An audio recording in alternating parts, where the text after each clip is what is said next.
Hello student, তোমরা কেমন আছো? আশা করি তোমরা সবাই ভালো আছো। প্রতাপ একাডেমি কোচিং পরিবারে তোমাদেরকে সকলকেই স্বাগত। তোমরা যারা দ্বাদশ শ্রেণীতে পড়ছো, অর্থাৎ 2025 সালে তোমরা উচ্চ মাধ্যমিক পরীক্ষা দেবে, ইতিহাস সাবজেক্টটি রয়েছে তোমাদের জন্য। আজকের আমি নিয়ে চলে এলাম ইতিহাসে দ্বিতীয় অধ্যায় থেকে একটি গুরুত্বপূর্ণ 8 মার্কসের কোশ্চেন উইথ অ্যান্সার। কোশ্চেনটি হলো, সাম্রাজ্যবাদ বলতে কী বোঝো, এর উদ্ভবের কারণগুলি বর্ণনা করো। এই যে কোশ্চেনটি আমি বললাম, কোশ্চেনটির উত্তর সহজ সরল ভাষায় লেখা রয়েছে। এই কোশ্চেনটি এক্সামে আসার সম্ভাবনা প্রবল রয়েছে। তোমাদেরকে বলে রাখি, হবসন লেনিন খুবই গুরুত্বপূর্ণ। হবসন লেনিন যদি না আসে তাহলে তোমাদের কিন্তু সাম্রাজ্যবাদ বলতে কী বোঝো, এর উদ্ভবের কারণগুলি বর্ণনা করো, এই কোশ্চেনটি কিন্তু আসার সম্ভাবনা প্রবল রয়েছে। চলো বেশি দেরি করবো না, উত্তর আমরা দেখে নেব। প্রথম পয়েন্ট করবে তোমরা সাম্রাজ্যবাদ ও ঔপনিবেশিকতাবাদ। এখানে তোমরা লিখবে ল্যাতিন শব্দ ইম্পেরিয়াম থেকে ইম্পেরিয়ালিজম বা সাম্রাজ্যবাদ কথাটির উৎপত্তি হয়েছে। এর অর্থ সামরিক কর্তৃত্ব।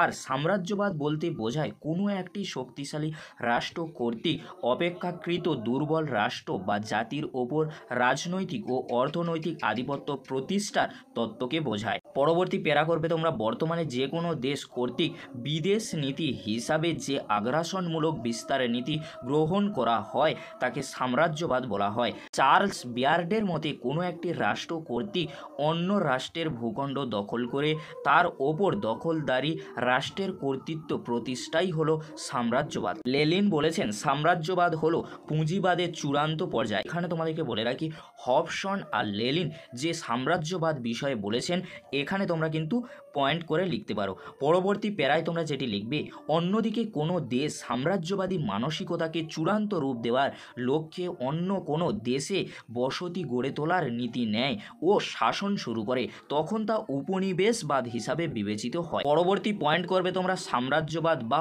উপনিবেশবাদ প্রসারের কারণ বা উদ্দেশ্য।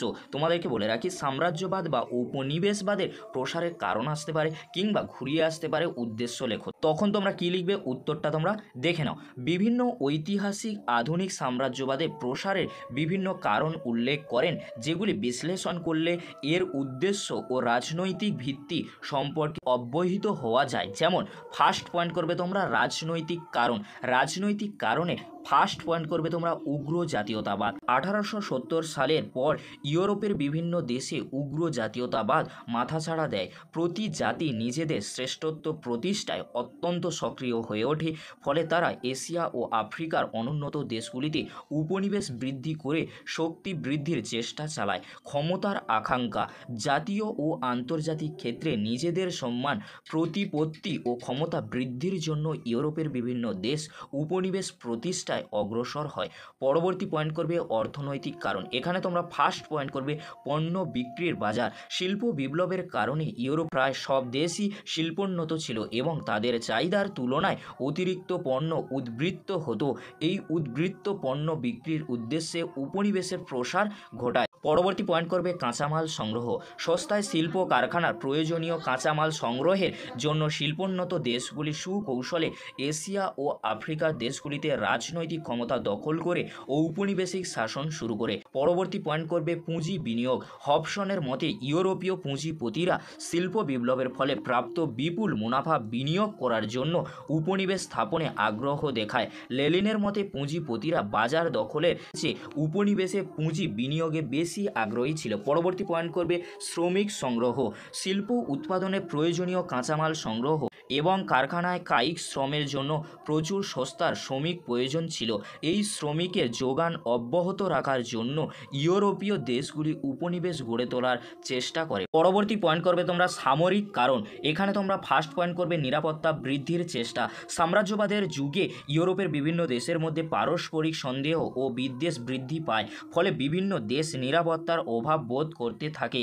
তাই নিজ দেশের নিরাপত্তা সুনিশ্চিত করার উদ্দেশ্যে অনেকেই উপনিবেশ দখল করে। যেমন সাইপ্রাস ও কেপের মতো নৌঘাঁটি ইংল্যান্ড শুধুমাত্র নিরাপত্তার কারণেই দখল করেছিল। পরবর্তী পয়েন্ট করবে সামরিক মর্যাদা বৃদ্ধি। ইউরোপের বিভিন্ন দেশ নিজেদের সামরিক শক্তি ও মর্যাদা তুলে ধরার জন্য উপনিবেশ স্থাপনের পথ বেছে নেয়। পরবর্তী পয়েন্ট করবে তোমরা সামাজিক কারণ। এখানে তোমরা ফার্স্ট পয়েন্ট করবে জনসংখ্যা বৃদ্ধি। ঊনবিংশ শতকের শেষ দিকে ইউরোপের প্রায় প্রতিটি দেশেই জনসংখ্যা বিপুলভাবে বৃদ্ধি পায়। এই বর্ধিত জনসংখ্যার জন্য বাসস্থান এবং কর্মসংস্থানের ব্যবস্থা করা করার জন্য উপনিবেশ প্রতিষ্ঠার চেষ্টা করে। পরবর্তী পয়েন্ট করবে সভ্যতার প্রসার। ইউরোপের কোনো কোনো সাম্রাজ্যবাদী চিন্তাবিদ যেমন জুলি ফেরি, রুডইয়ার্ড কিপলিং মনে করতেন যে এশিয়া ও আফ্রিকার অনুন্নত মানুষদের প্রতি ইউরোপীয়দের কিছু দায়বদ্ধতা আছে। তথাকথিত এই দায়বদ্ধতা সাদা চামড়ার দায়বদ্ধতা নামে পরিচিত। এই দায়বদ্ধতাও তাদেরকে উপনিবেশ স্থাপনে উৎসাহিত করেছে বলে কেউ কেউ মনে করেন। পরবর্তী পয়েন্ট করবে ধর্মীয় কারণ। এখানে তোমরা ফার্স্ট পয়েন্ট করবে ধর্ম প্রচার। ইউরোপে খ্রিস্টান ধর্ম প্রচারকরা ধর্ম প্রচারের উদ্দেশ্যে নিজ নিজ দেশে বণিক ও রাজনীতিবিদদের উৎসাহিত করত উপনিবেশ স্থাপনে। পরবর্তী পয়েন্ট করবে মানব সম্পদ। কারো কারো মতে খ্রিস্টান মিশনারিরা মানব কল্যাণ এবং নিপীড়িত জনগণের মঙ্গল সাধনের উদ্দেশ্যে উপনিবেশ স্থাপনে উৎসাহিত হয়েছিলেন। পরবর্তী পয়েন্ট করবে প্রযুক্তিগত কারণ। আধুনিক ঐতিহাসিকদের কেউ কেউ সাম্রাজ্যবাদের উপাদান হিসাবে প্রযুক্তিবিদ্যার ভূমিকার ওপর জোর দিয়েছেন। তাদের মতে উন্নত প্রযুক্তিতে গড়ে ওঠা British navy League, German navy League প্রভৃতি নৌ সংগঠনগুলি উপনিবেশ দখলের জন্য সরকারের ওপর চাপ সৃষ্টি করত। বস্তুত ইউরোপীয় নবজাগরণ এবং তার প্রভাবে ঘটে যাওয়া বিজ্ঞান ও প্রযুক্তিবিদ্যার অদ্ভুত পর্ব অগ্রগতি সারা পৃথিবীকে ইউরোপীয়দের হাতের মুঠোয় এনে দেয়, আর সেটাকে কাজে লাগিয়ে তারা পুরো দুনিয়ায় সাম্রাজ্যবাদী শক্তি হিসাবে আত্মপ্রকাশ করে, যা উপনিবেশবাদের রাজনৈতিক ভিত্তি রচনা করে। তোমরা দেখে নাও উপসংহার বা মূল্যায়নে তোমরা লিখবে পরিশেষে বলা যায় যে এভাবে সাম্রাজ্যবাদ ও উপনিবেশবাদ সপ্তদশ ও অষ্টাদশ শতক জুড়ে পৃথিবীর রাজনৈতিক এবং আর্থ সামাজিক ও সাংস্কৃতিক চিত্রপটকে আমূল পাল্টে দেয়। এই ছিল গুরুত্বপূর্ণ ভিডিও। আজকের যদি এই ভিডিওটি হেল্পফুল হয়ে থাকে অবশ্যই ফ্রেন্ডদের কাছে বেশি বেশি করে শেয়ার করে দিও। আজকের এতটুকু। পরবর্তীতে তোমাদের জন্য খুব তাড়াতাড়ি পরবর্তী নোটস ভিত্তিক আলোচনা নিয়ে হাজির হব। ভিডিওটি দেখার জন্য তোমাদেরকে অসংখ্য ধন্যবাদ।